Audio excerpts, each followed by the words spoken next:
Jeigu nuolatinis publikavimas, pavyzdžiui, mane išbraukiant, žmonės suerzins, tai mobilizuos tam tikrą rinkėjų ratą, kurio nesitikė Grybauskaitės šalininkai. Nuolatinis nutraukinėjimas, iškarpinėjimas, visi matosi plika akim. Vis tiek tokie veiksmai, jie matosi. Ir jeigu yra piliečių dalis pakankamai, atsiras pakankama piliečių dalis, kuriem tai nepatinka ir kurie tai smerkia, jie ateis ir balsuos už mane. Ir aš nematau čia jokių bėdų.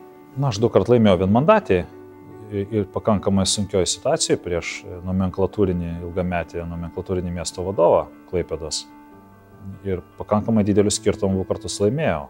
Vadinasi, žmonės manim pasitikė ir tokios kalbos, mano kalbos jiems patinka ir tai, ką aš sakau, jiems patinka. Ir mano idėjas, vadinasi, jiems patinka. Vienam buvo sunku, ką nors rimtesnio pasiekti, bet pasiekiau.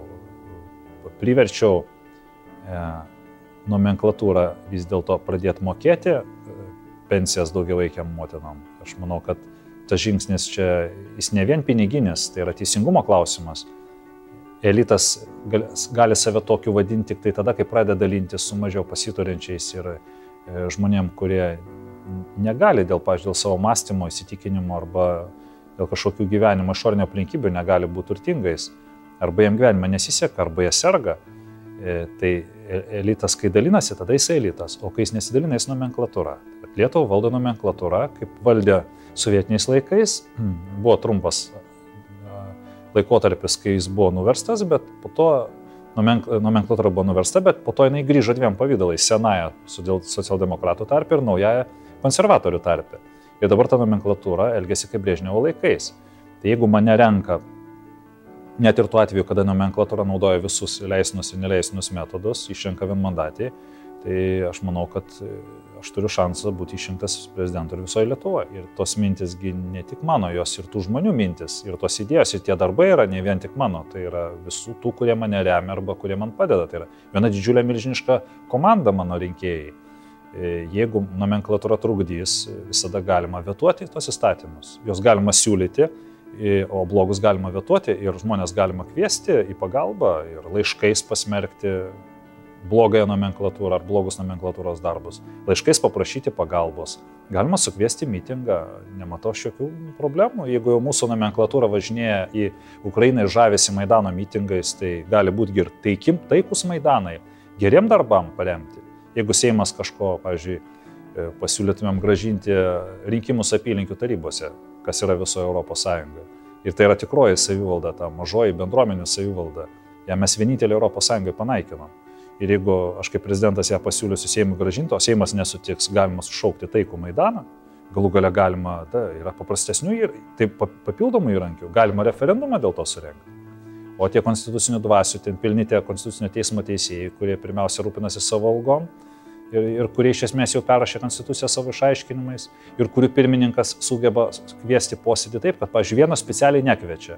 Tai jie patys save diskreditavo, iš esmės konstitucinį teismą lygiai taip pat sėkmingai, manau, referendumų galima panaikinti, nes jis yra vienas iš pagrindinių šitos nomenklatūros stogų. Jeigu jisai grįžta namo ir nusilaužia koją dėl to, kad paslysta ant neišvalyto šaligatvio, dabar jisai gali kaltinti labai toli esantį merą. Normalioje Europoje tu paskambintum šalia tavęs įsikūrusiam apylinkės tarybos nariui, pasiužėtum ir pasakytum viską, ką apie jį galvoji. Ir tas ledas būtų pabarstytas ir daugiau tų kojų nesilaužytum, moteris kulniukų nesilaužytų ant išklipusių šaligatvių. Medžiai supuvę nekristų ant automobilio ar ant žmonių. Pinigų nevoktų, nes neleistum vokti. Jeigu 2000 gyventojų rinktų savo apylinkį į tarybą, ten išrinktų savo draugus, pažįstamus, klasiokus. Tai čia demokratijos yra pradžia, čia yra demokratijos pamatas. Jis Lietuva yra sunaikintas. Išrinksit mane, aš jį gražinsiu. Geruoju ar piktuoju įstatymo pataisą su geruoju Maidanu, taikioju Maidanu ar su referendumu, bet mes gražinsim mažąją savivaldą. Gražinus mažąją savivaldą partijose pasikeis karjeristų struktūra. Dabar ten eina žmonės be vertybių, nes tik tai pataikavimu jie patenka į viršūnės, į tą nomenklatūrą, kuri dabar valdo Lietuvą. Visose Europos valstybėse į partijas einama nuo šito apylinkių tarybų. Jeigu bendruomenė delegavo savo atstovą ir jisai gina bendruomenės interesus ir neleidžia vokti vietos valdžiai, jis kildamas aukštintų vertybių nepraras. Būtent tokius ir verbuoja partijos pas save, nes tik tokie gali vienmandatėse įveikti konkurentus. Mes gautumėm paradoksalų dalyką, sugrąžinę mažąją savivaldą tikrąją, mes išvalytumėm partijas nuo šitų pataikūnų ir gautumėm normalius pilietiškus politikus, kokius mes matom Lenkijoje, Latvijoje, Estijoje. Tengi krizių metu premjerai nepasikeitė, valdančios daugumas nepasikeitė, o ką jie darė, pavyzdžiui, ir Latvijoje, ir Estijoje pensijas indeksavo, kai mūsų nomenklatūra vardan savo pajamų didinimo mažino pensijas, skriaudė nepasiturinčius, ligotus žmonės, mažino išmokas už ligos dienas. Latvijoje ir Estijoje visą tai ne tai, kad nemažino, indeksavo. O jie praėjo krizę, Latvija jau grąžino, kodėl mes skolinamės brangiau iš komercinių bankų, o Latvija skolinasi 3 kartus pigiau. Todėl, kad ten politikai kilę iš žemutinių bendruomenių ir jie nesovietinės nomenklatūros mokytiniai, kaip pas mus. Tai mane rinksit, aš padarysiu Lietuvoje kaip ir Estijoje, kaip Latvijoje, kaip Lenkijoje, kaip Vakarų Europoje. Aš sugrąžinsiu demokratiją.